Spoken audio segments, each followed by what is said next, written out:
Hey gamers and goblins, my name's Cara and welcome to a sponsored series on Homeworld 3. Yeah, they paid me money to make all these videos, so thank you very much to Gearbox for that. In these videos I'll take you through tutorials, guides, resources, and tips and tricks to really get into the meat and bones of everything you need to know before you start playing Homeworld 3. I'm also supposed to tell you that you can play Homeworld 3 on PC using my link in the description below. You can buy it on the Steam and Epic Game Store, so check it out if you're a huge nerd like me, but only if you're a dork, and normies need to get out. So let's begin with an overview. Homeworld 3 is a new entry in the famously innovative and intricate space combat RTS game series of Homeworld, the first game being released all the way back in 1999. But don't worry, you definitely don't need to play the last two games to play Homeworld 3. Since I never touched any of the older ones, I can't really say what it's missing, and obviously I'd be way too biased for a good review anyways. Feel free to check out ones like this one from Mandalore Gaming, which do a pretty good job of giving a fair and honest critique. As far as what I can talk about, a lot of other games, even to this day, have you fight space battles on a 2D plane, maybe with some 3D graphics that are still fundamentally flat. So it's cool that they were doing strategy like that way back in the day. Homeworld 3 is pretty mechanically intricate too, featuring full 3D movement again and a huge dynamic environment. You can hide around objects and take cover in the environment, get some stealth bonuses. You can lead people into ambushes. You can put all your ships in all sorts of different formations that can help them win certain battles. Plus there's a variety of modes to select from, whether you want to play co-op with your friends in the War Games game mode, battle in PvP multiplayer, or play through their story mode. There's a bunch of different options for whatever you prefer. Now that's all that makes the gameplay of Homeworld 3 special. With all that being said, I feel like we're kind of missing our hyperspace lanes for the Cara Kushan now. I can't believe I wrote that. But what about the setting? What's the Kushan and the anomaly and everything? So Homeworld 3 features what I think is a pretty fun campaign, building on the lore of the past two installments and taking you through a new journey that also teaches you the game mechanics pretty well. The story itself is a little camp, but it's still a great way to learn how to play Homeworld 3 more. So to give out more background to get into the backstory of Homeworld 3, I'll give you a pretty spoiler light rundown, starting with the story of the past Homeworld games and going a little bit into where this new game's campaign starts from. A mysterious force, you don't quite know what it is at first, but it's something they're calling the anomaly at the start of the game, is destroying the intergalactic trade network your people, the Hegarians, built up during the golden age ushered in by mothership pilot Cara at the end of Homeworld 2. And now, decades after that golden age era, we find out the anomaly is destroying outposts, cutting off communications, breaking apart the hyperspace lanes that they use for trade and navigation. So it's pretty bad and obviously deliberate too. They're targeting your civilization to try to take it down. There's some sort of motive behind why they're doing this too, which leaves a pretty big mystery for you to figure out throughout the whole game. The legendary Cara herself actually goes off to investigate it, and then she doesn't come back, so she's presumably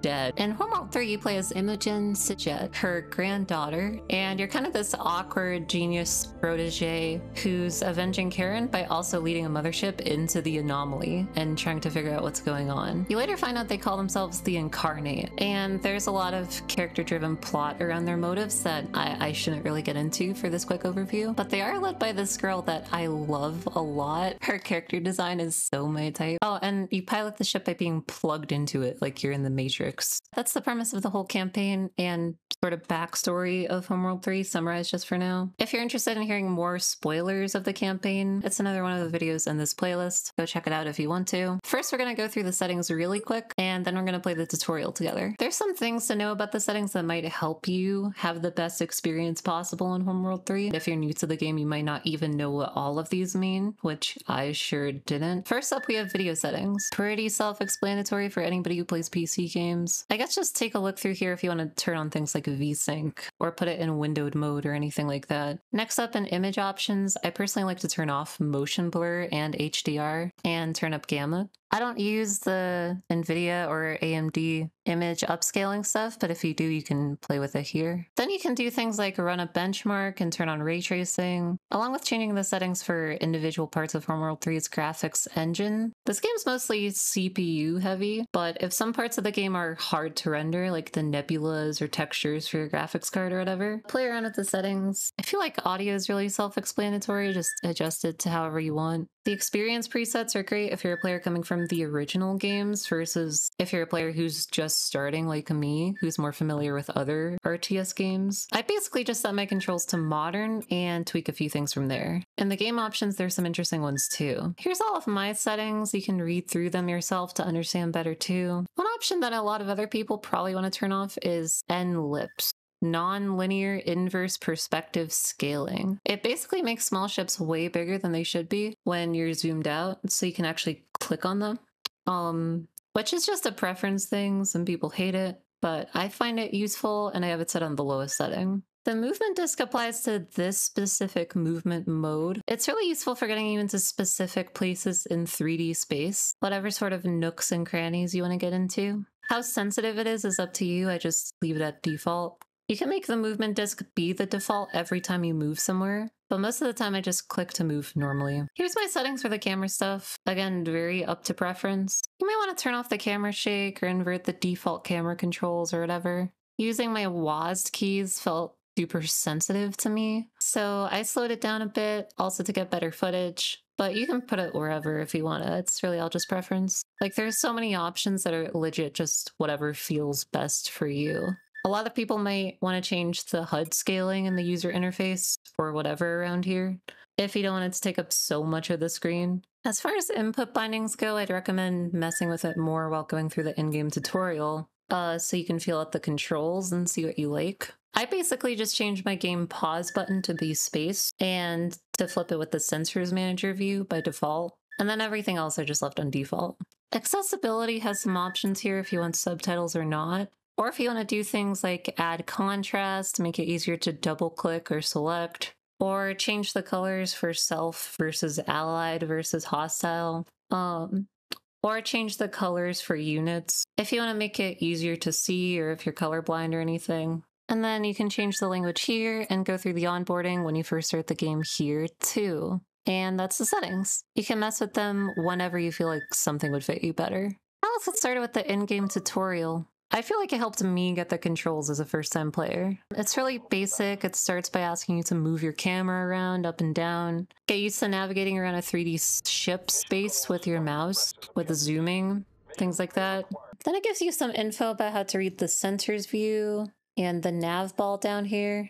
The green arrow points to the mothership, red arrows point to enemies if you ever lose them, I guess. I honestly never looked down there. Then it shows you how to pause and slow down game speed. Then it starts going into the basics of how to give out commands to your different ships. You can select a single unit or select groups of units in different ways, either by dragging boxes over them or double-clicking units to select all of that unit type. Then you can give your units commands by either pressing their action and left-clicking to send them to do it somewhere, like telling resource harvesters to go harvest materials somewhere. Or you can just select them and right-click on whatever you want them to harvest. It'll do harvesting by default. But sometimes in the campaign or whatever, you might want to take a different action than what the default action is for whatever you're clicking on. So just be cautious about that. Then it goes over research and building. In Homeworld 3, you construct ships with your mothership or other capital ships, like carrier ships. You can also do research for upgrades and new types of ships simultaneously, depending on the ship type. Everything in this game takes credits, which you get by harvesting resources. The mothership can kind of do everything. But it's definitely not the only way to collect resources or to research or anything like that. The rest of the tutorial teaches you how to build and manage your fleet. You can move your ships around by right-clicking a surface to get there, or by pressing V by default and using the movement sphere. Then you can also right-click a hostile unit to attack it, or hold down Control to make this attack bounding box of all the hostile enemies to target and attack. Sometimes you might not be actually selecting everything with this option, so just be careful about that. Afterwards, you get shown how to set up different formations for your units in different stances. Afterwards, you get shown how to use unique ship abilities after you research them. Just look for the yellow button in the bottom right when you select a unit type. Can be helpful. And then the game also shows you that you can fly around the environment and through these tunnels and whatever to get extra stealth and maneuver around the enemy and stuff. Hopefully you have a pretty good feel for the basics of how to control and play Homeworld 3. And then you're done. We'll jump into the campaign for the next video in this series to get a more complete beginner's overview of how to play actual combat situations. Thank you again to Gearbox for sponsoring this series of videos. Make sure to check out the rest of the videos here and play Homeworld 3 today on PC with my link below. And thanks a bunch for watching.